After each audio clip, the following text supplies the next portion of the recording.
Diwang at super saya naman ang buong Kim Paulandia sa balitang natanggap nila. Talagang lahat ng effort nila ay paid off na.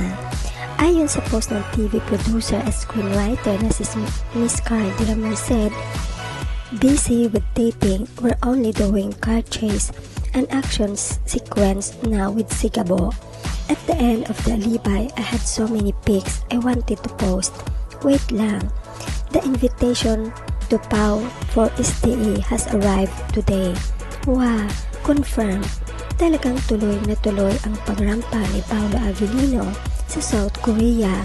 Bit-bit kaya ng aktor si Kemi pagpunta ng Korea. Anyway, heto naman ang chika. Yay, congrats Pau and thank you Team Alibay.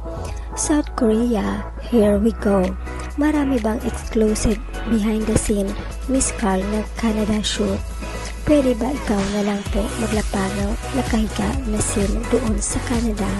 Congratulations Pau, willing to wait po sa mga ipopost nyo. Ma'am Carl, parang ikaw yata dapat nakatanggap ng award. Best Supporting Crew at si Pau yung Best Director. The boss as well as a crew rolled into one. Sa inyo yata nagmana ang Kim Pao sa pagkasipag. Congrats Ma'am Carl. Confirm. Thank you po sa update Miss Carl. Magagamit po agad yung pinaraktis na sa Kupino. Thank you Miss Carl for believing and loving our Kim Pao. Oo nga, excited na kaming lahat dyan. Sana si Kemi yung +1 ni Pao sa awarding ceremony no. Manifesting. Thank you sa pa-update. Looking forward na makita si Pao with his award. To celebrate the Alibay finale, they received Pao invitation for SDA 2026. Amazing! Grabe yung timing. Baka naman may paayuda ka dyan, Boss Pao. Ikaw naman mag-post para masimlay. Char! Nice one, Direct Pao and Miss Carl and to the whole Canada team. This Canada scene means so much to me personally. Bawing-bawi lahat ng sakit at iyak ko sa Prime Video version.